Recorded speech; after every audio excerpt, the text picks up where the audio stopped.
we need that external view because Kaizen is only improving the current system. We need to see what's outside our current system. So if we get really good at communicating our needs, and you're working with the startups who can meet these needs, it's an obvious marriage waiting to happen. What's up, everybody? Welcome back to Awesome Inc.'s podcast, where we highlight people pursuing their definition of, you guessed it, awesome. So buckle up and get ready for some more success story adventures and failures from Kentucky's tech and entrepreneur community. Man, I don't know about you, but if you haven't been sweating out of excitement for the last 2 weeks about what Ben's been bringing to the table, you got to figure something else out in life. Ben has been so gracious with giving us some insight as to life innovation, but also innovation within the corporate sense. And with that, Ben, can you give us a quick elevator pitch about what we've covered thus far? Because I know you've shared a lot of wisdom, and sometimes we can have information overload without the port in the back of our heads. So catch us up to speed if you don't mind. I'm delighted to be here again. So excited to share more about innovation as a system. As innovators, we're working on systems. So is everyone else in our organization. They're working on our system. That system for Toyota is manufacturing mobility and delivering mobility. For another organization, your system may be delivering an app or whatever. So all of these systems have a fundamental limit. We've got to know where we are in respect to that fundamental limit, because the work we need to be doing is very different depending on where we are on this S-shaped curve going from system launch to system death. So fundamental limits of systems was an important part of when we talk of the innovation story we've been telling here. Knowing who should be working on what part of your system at any given time in its life cycle is important. We talked about Dr. Curtin's adaptation innovation inventory and why it's really important for leaders to understand the cognitive diversity of their teams and to manage that, putting people in the right place to be successful so your system can be successful. So we also talked about how large organizations can get trapped on the adaptation end, because a lot of adaptation is required to build scalable systems. And when they get stuck in adaptation, it's hard for them to swing over to innovation. It's a big pendulum swing. It's the new driver overcompensating with the steering wheel. And so in pursuit of what has been called the ambidextrous organization, we want to get really balanced with our adaptation and our innovation problem-solving skills and styles, so we can move our organization with just a tiny turn of the wheel. So I think that's where we left off. I wanted to talk a little bit about who innovates, because we talked about the celebration of innovation and innovators in America, and not all cultures celebrate innovators more than they do adapters. So who innovates in your organization? In the startup world, almost everyone's an innovator. Yeah. So startups are packed with... We're sitting in a building of innovators. Well, yes. It is crazy. I mean, I think we have 12, 15 people on our team, and then interns when they join us. Mm-hmm.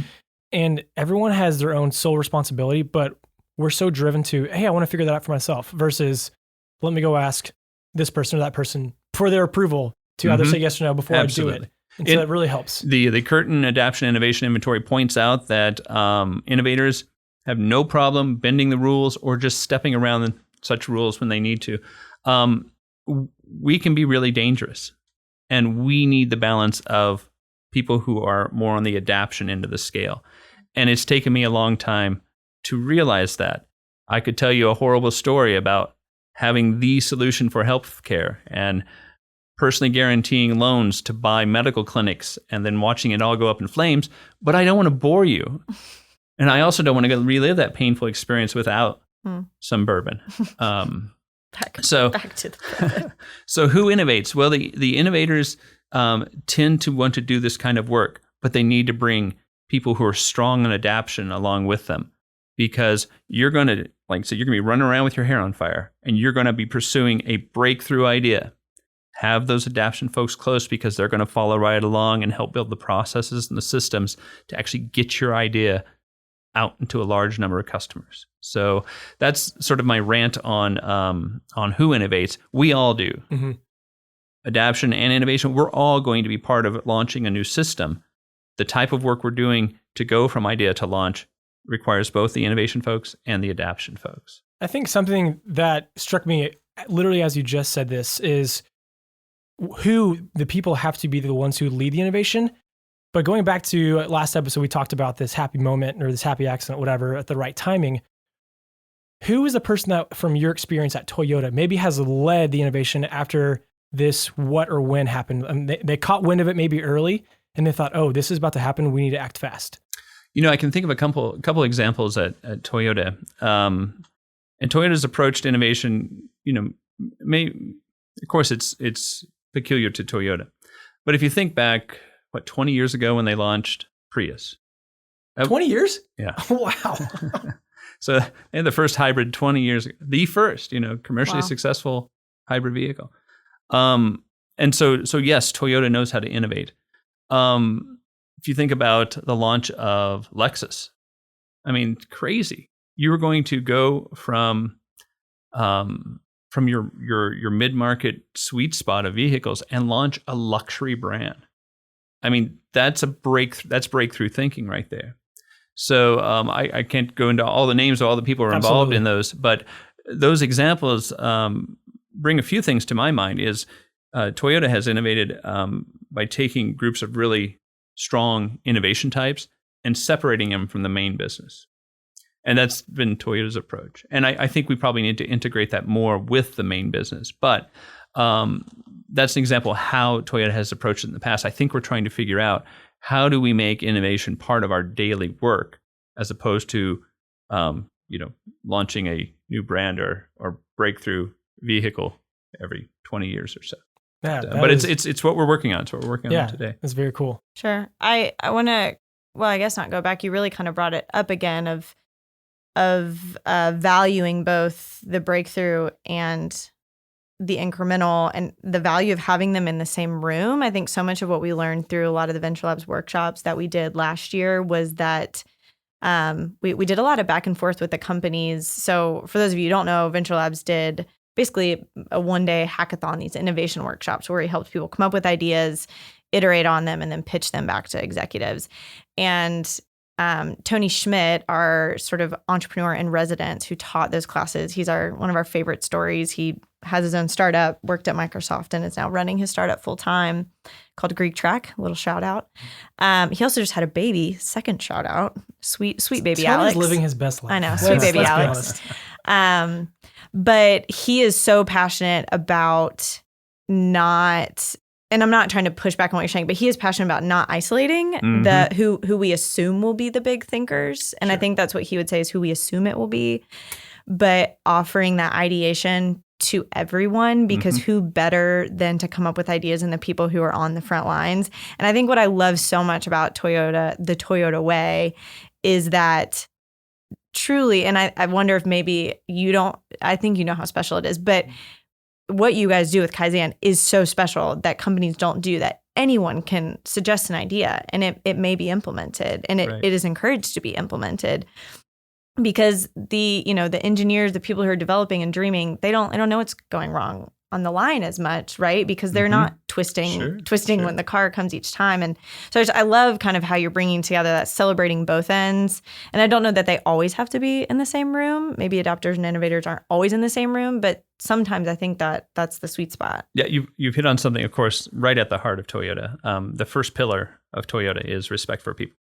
And the second pillar is continuous improvement. So respecting the individual's abilities, problem-solving styles, all of that is a priority at Toyota. I think we need to do better than to pull a bunch of innovation gurus out, and have them work on our big problems. I think, to the point of your entrepreneur in residence, I'm opposed to the idea of innovation guru.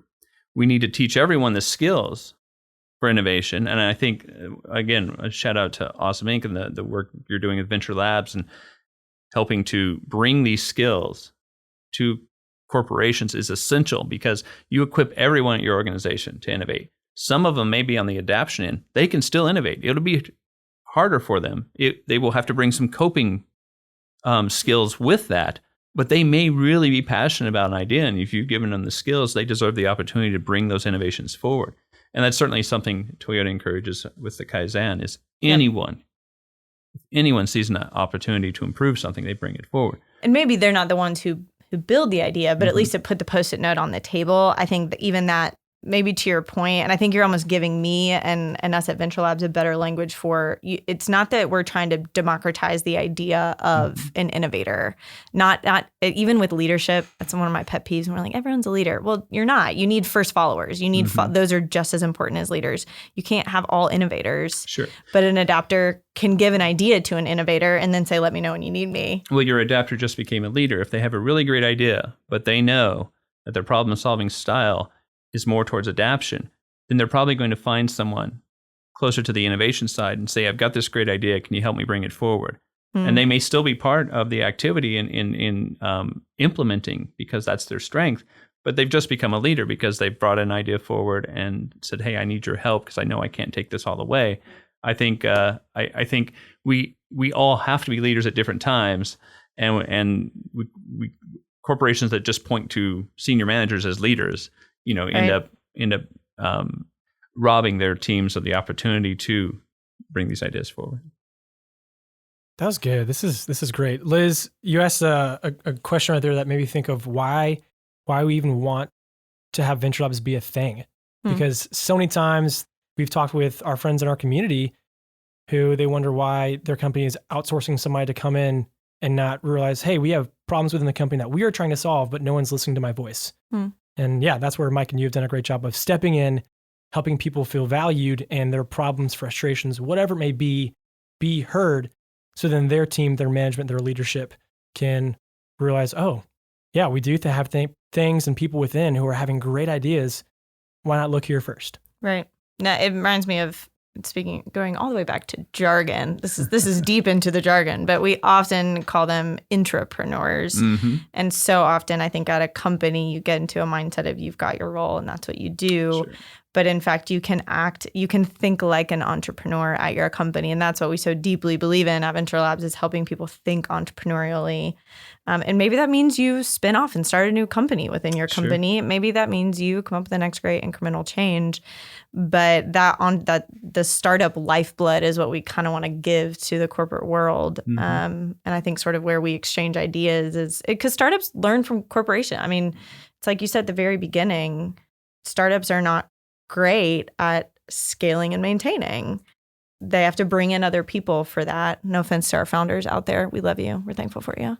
But I love the convergence of these coming together. I'm sort of future casting for Venture Labs here. We're deep into the jargon now. Future casting. You better check and see if there's a trademark on that. We're good. I did a quick Google search. Okay. So we can claim it? Okay. We owe apologies to Toyota and FutureCast. We're sorry. So Venture Lab is bringing innovation skills to corporations. That's your objective. I think that's fantastic. Also teaching corporations how to do the strategic problem exploration, which we're trying to learn how to do a better job of that at Toyota. What I see in the future is if I get really good at strategic problem exploration, I can really, really define my problem in a clear and compelling way, in a fairly brief way. I sort of bring this catalog of problems to a Venture Labs, and your network of startups start looking at my strategic problems saying, hey, I think we could tackle this one, or at least help, or at least get partway down the road. I mean, that's the ecosystem I see happening here, and it's so exciting because we need that external view.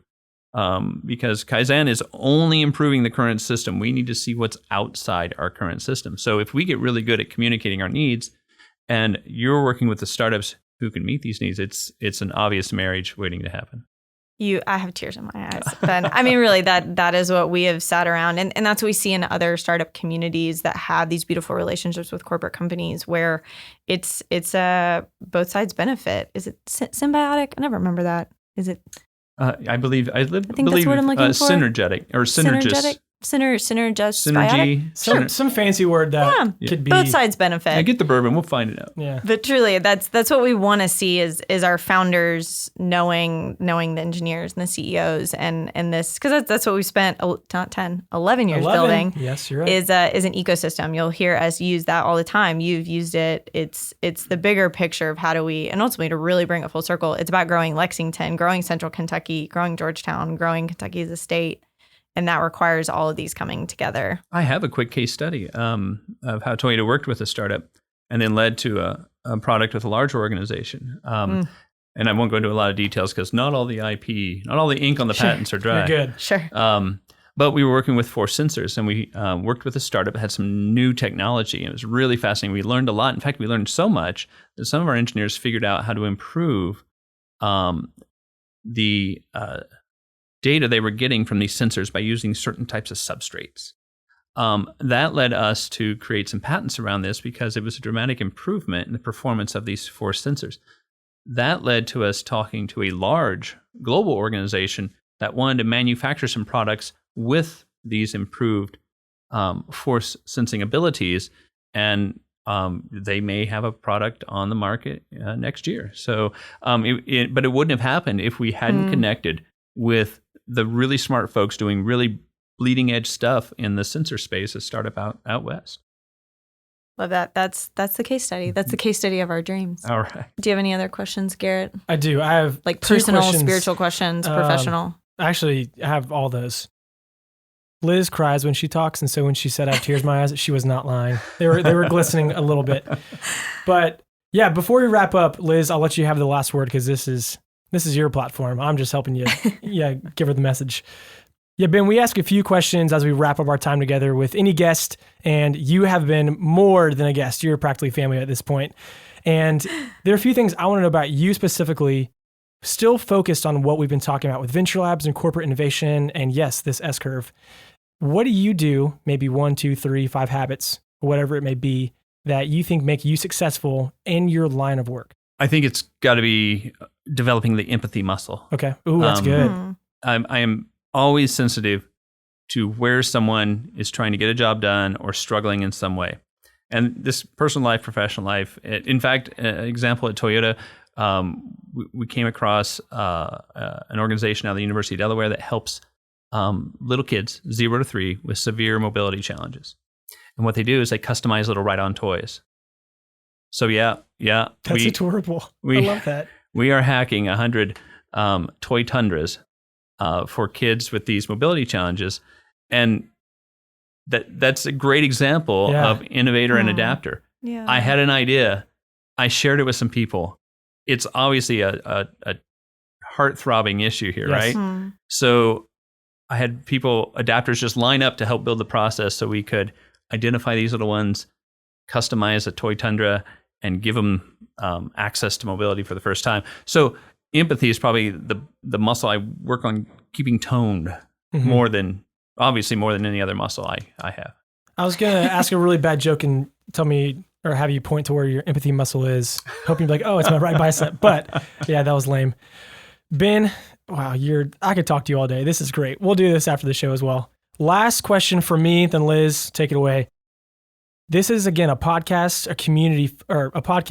focused on our larger startup ecosystem, as Liz just mentioned, for both Central Kentucky, but also Kentucky as a greater whole. With that, you are an innovator through and through. This question is usually for entrepreneurs, so I'm going to ask this in a lens for an entrepreneur. But what is something you know now at your prime age of 28, maybe 28 and a half, that you would like to tell your younger self as you started in the engineering field, but also in the innovative field where you work with different entrepreneurs, startups, whatever it may be? What is your 1 or 2 pieces of advice that you wish you would have known back then? I think from the innovation perspective, share your ideas sooner and more broadly, because you're not going to do it by yourself. You're not. It's not going to happen. It's going to take a team. And I know people get really freaked out. Well, someone will steal no, they're not going to steal your idea. It's not going to happen. If they knew how much energy it was going to take to get your idea off the ground, they would give up. You won't, because you're going to make this idea happen. but you need a team. So find those adaptation-oriented folks. Find those folks that love your idea and want to support it because they'll build the process to make it happen. Share earlier and more broadly. Wow. I would be honored to be Scottie Pippen, and you can be MJ. So with that, Liz, take it away. No, Ben, I just want to say thank you. I think as we talk about this community from both Mike and I, as we're building Venture Labs, meeting you has just been such a burst of energy for us and realizing, oh my gosh, there's other people out there. I think it's, I'm going to butcher this. I think it's a C.S. Lewis quote where he said, friendship is when you look at someone and you say, oh my gosh, me too.